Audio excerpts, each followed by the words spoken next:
नमस्कार दोस्तों, स्वागत है आपका बालाजी एस हिंदी क्लास में। दोस्तों, इस क्लास में हम सीडीपी देखेंगे, यानी आपका जो है बाल विकास देखेंगे, जो सीटेट के लिए 30 नंबर की आती है। तो ये प्रैक्टिस सेट है, आपका सीटेट का प्रैक्टिस सेट है। आप लोग इसको देखिए और हल करिए और देखिए कितने क्वेश्चन आप सही कर सकते हैं। तो चलिए प्रारंभ करते हैं क्वेश्चनों को। मूल्यांकन को डॉट डॉट क्या होना चाहिए, बताइए। ऑप्शन नंबर आपका क्या सही हो जाएगा दोस्तों, गेस करिए उत्तर आपका क्या सही होगा। इसमें क्या होगा दोस्तों? तो मूल्यांकन को शिक्षण अधिगम प्रक्रिया का एक भाग होना चाहिए। ऑप्शन नंबर दोस्तों डी सही हो जाएगा। अगर देखिए, रचनात्मक दृष्टि के अनुसार अधिगम क्या है? अधिगम क्या है दोस्तों, बताइए, गेस करिए। जानकारी के अर्जन की प्रक्रिया है या अनुभव के परिणाम के रूप में व्यवहार में परिवर्तन की प्रक्रिया है, अथवा एक सक्रिय एवं सामाजिक प्रक्रिया है, एक निष्क्रिय एवं व्यक्तिपरक प्रक्रिया है, बताइए। तो ऑप्शन नंबर आपका सही हो जाएगा, ये एक सक्रिय और सामाजिक प्रक्रिया है। ऑप्शन नंबर सी दोस्तों सही हो जाएगा। ये बाल विकास का प्रैक्टिस सेट है दोस्तों, आप लोग इसको देखिए, हल करिए और देखिए कितने क्वेश्चन आप लोग सही कर सकते हो। चलिए, जब शिक्षक को विद्यार्थी एवं उसकी योग्यताओं के बारे में सकारात्मक विश्वास होता है तब विद्यार्थी क्या होते हैं, बताइए। तो विद्यार्थी होते हैं सीखने के लिए उत्सुक एवं प्रेरित होते हैं। कब? जब शिक्षक को विद्यार्थियों की उसकी योग्यताओं के बारे में सकारात्मक विश्वास होता है तब। तो ऑप्शन नंबर आपका क्या सही हो जाएगा?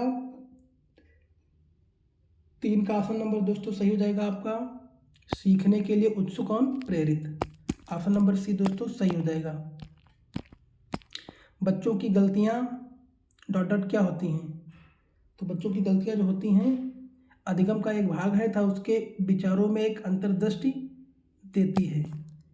तो ऑप्शन नंबर आपका दोस्तों सही हो जाएगा ए। देखिए, बच्चे जिस कार्य को स्वयं करते हैं उसे जल्दी सीखते हैं। बच्चे किसी कार्य को स्वयं करते हैं तो वह उसके उद्देश्य का निर्माण करते हैं, उनको करने की योजना बनाते हैं, उन्हें पूर्ण करने की कोशिश करते हैं। यदि वह उसमें असफल रहते हैं तो गलतियों का पता लगाते हैं तथा उसमें सुधार करने का प्रयत्न करते हैं। तथा कहा जा सकता है कि बच्चों की गलतियां अधिगम का एक भाग है जो उनके विचारों में एक अंतर्दृष्टि देती है। चलिए, वह विधियाँ जिनके प्रयोग में विद्यार्थियों की स्वपहल व प्रयास शामिल है, निम्न में से किसका उदाहरण है? तो 5 का ऑप्शन नंबर दोस्तों क्या सही जाएगा? अधिगम कर्ता केंद्रित विधि है। अधिगम कर्ता केंद्रित विधि है। ऑप्शन नंबर ए दोस्तों सही हो जाएगा।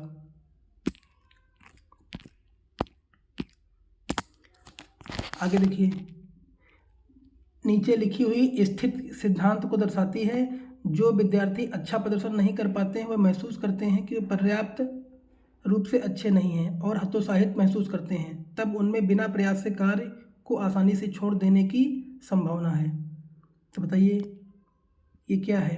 अनुवांशिक एवं पर्यावरण अलग नहीं, अनुवांशिक एवं पर्यावरण संबंधी नहीं, या संज्ञान एवं संवेग अलग नहीं, या संज्ञान एवं संवेग संबंधित नहीं, बताइए। तो ये आपका हो जाएगा संज्ञान एवं संवेग अलग नहीं। ऑप्शन नंबर 2 का आपका सी सही हो जाएगा। एक शिक्षक विद्यार्थियों को प्रभावी रूप से समस्या का समाधान करने में सक्षम बनाने के लिए किस तरह से प्रोत्साहित कर सकता है, बताइए। ऑप्शन नंबर क्या सही हो जाएगा? बच्चों को समस्या के बारे में सहजानुभूत अनुमान लगाने एवं बहु विकल्पों को देखने के लिए प्रोत्साहित करके। ये आपका ऑप्शन नंबर दोस्तों ए, सी, बी सही हो जाएगा, क्योंकि शिक्षक बच्चों को प्रभावी रूप से समस्या का समाधान करने में सक्षम करने के लिए इसी तरह का प्रोत्साहन कर सकता है।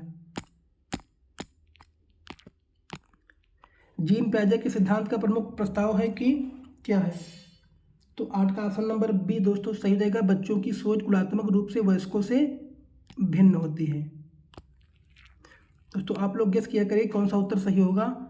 और लगाने की कोशिश किया करिए कि कौन सा उत्तर इसमें सही हो सकता है। जेंडर क्या है? 9 का ऑप्शन नंबर क्या सही हो जाएगा? जेंडर एक सामाजिक संरचना है। ऑप्शन नंबर ए दोस्तों सही हो जाएगा।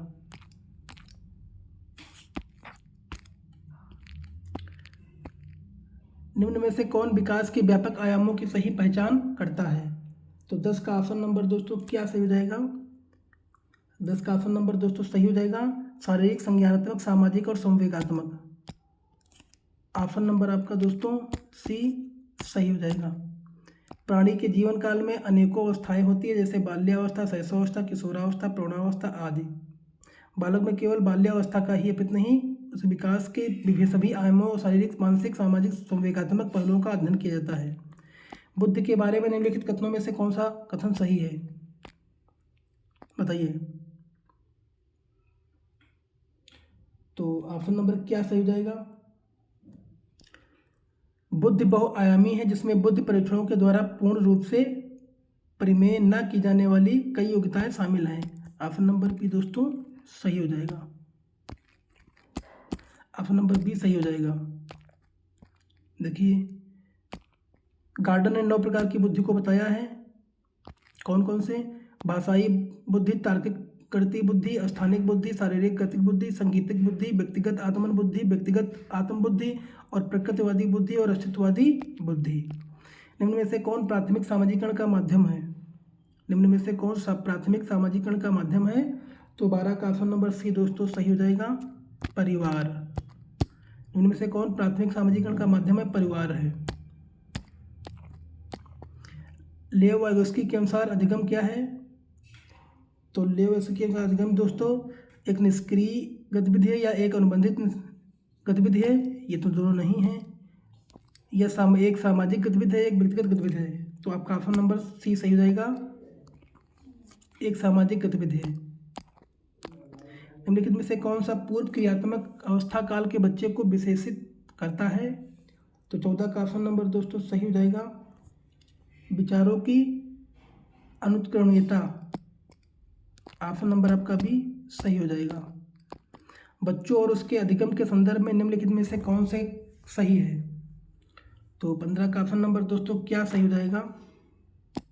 ये हो जाएगा, सभी बच्चे सीखने के लिए स्वाभाविक रूप से प्रेरित तथा सीखने में सक्षम होते हैं। ऑप्शन नंबर सी दोस्तों सही हो जाएगा। प्रगतिशील बच्चों शिक्षा में बच्चों को किस तरह से देखा जाता है? तो ये हो जाएगा, सक्रिय अन्वेषकों के रूप में। ऑप्शन नंबर ए सही हो जाएगा। चलिए आगे देखते हैं। वह अवस्था जो वयस्कता के संक्रमण की पहल करती है उसे क्या कहते हैं?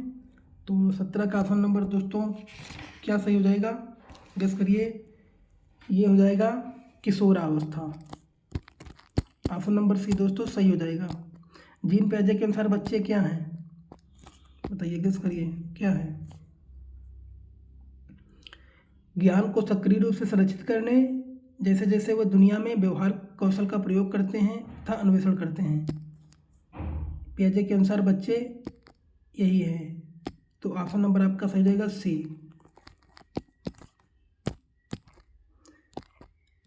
चालक विकास की दर में व्यक्तिगत विविधताएं होती हैं, फिर भी चालक विकास का क्रम क्या होता है? 19 का ऑप्शन नंबर दोस्तों सही हो जाएगा, अपरिष्कृत यानी स्थूल चालक विकास, परिष्कृत सूक्ष्म चालक विकास। ऑप्शन नंबर आपका ए सही हो जाएगा। खिलौने, पहनावे की वस्तुएं, घरेलू सामग्रियां, व्यवसायों एवं रंगों को विशिष्ट रंग के साथ संबंधित करना क्या प्रदर्शित करता है? तो 20 का ऑप्शन नंबर दोस्तों क्या सही हो जाएगा? जेंडर सिद्धांत। ऑप्शन नंबर ए सही हो जाएगा।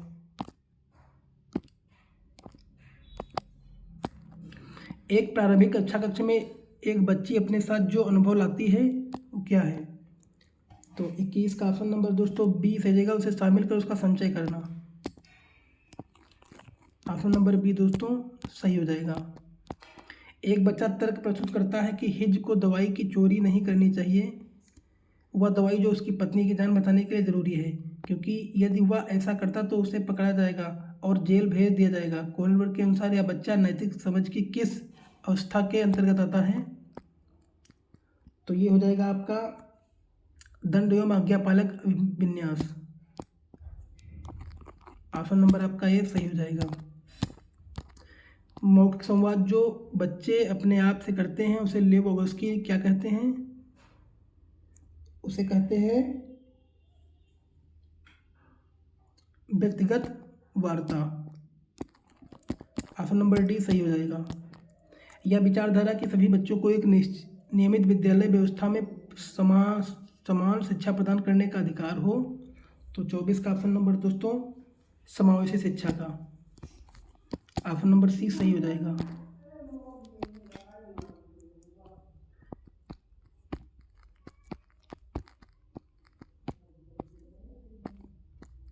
एक शिक्षक को चाहिए कि क्या चाहिए?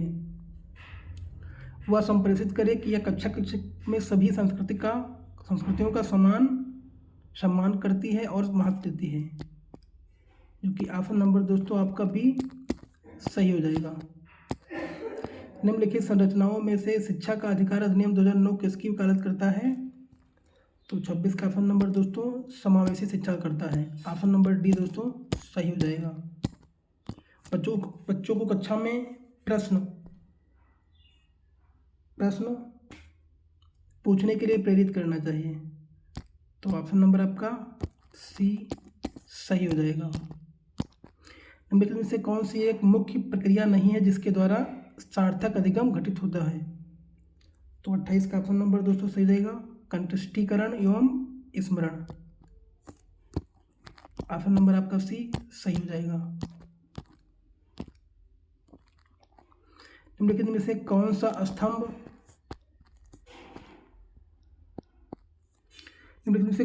स्तंभ का के बच्चों को स्तंभ खा में उसकी प्राथमिक विशेषताओं के सही मिलान को प्रस्तुत करता है? तो बताइए अब क्या हो जाएगा दोस्तों? तो 29 का ऑप्शन नंबर दोस्तों क्या हो जाएगा? देखिए प्रतिभाशाली किसमें है? प्रतिभाशाली जो है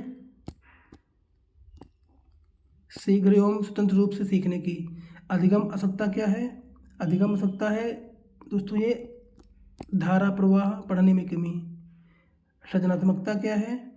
ये मूल साधनों के बारे में सोच है।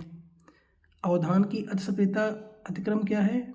आपका बचा सी, तो यही हो जाएगा आपका। तो ए का डी और 2 का ए ऑप्शन नंबर किस में है? देखिए ए का डी 2 को, हाँ ये ऑप्शन नंबर आपका डी में है। तो ऑप्शन नंबर का डी सही हो जाएगा। बच्चे प्रभावी रूप से सीखते हैं जब वो विभिन्न गतिविधियों एवं कार्यों में सक्रिय रूप से भाग लेते हैं। तो ऑप्शन नंबर आपका दोस्तों बी सही हो जाएगा। तो ये 30 क्वेश्चन रहे कुछ सीटेट सीडीपी के। तो इसी प्रकार से बहुत सारे प्रैक्टिस सेट में करवा दिया हूँ, अगर आप लोग ना देखे हो तो प्लेलिस्ट में जा करके देख सकते हैं। और इसी तरह से मैं पर डे आपको सीटीपी का प्रैक्टिस सेट लाऊंगा, और इसके पहले भी मैं यूपीटेट का करवा दिया है, अगर आप लोग ना देखे हो तो प्लेलिस्ट में जा करके देख सकते हैं। तो वीडियो अच्छा लगा तो लाइक करिए, कमेंट करिए, चैनल को सब्सक्राइब कर लीजिए। धन्यवाद।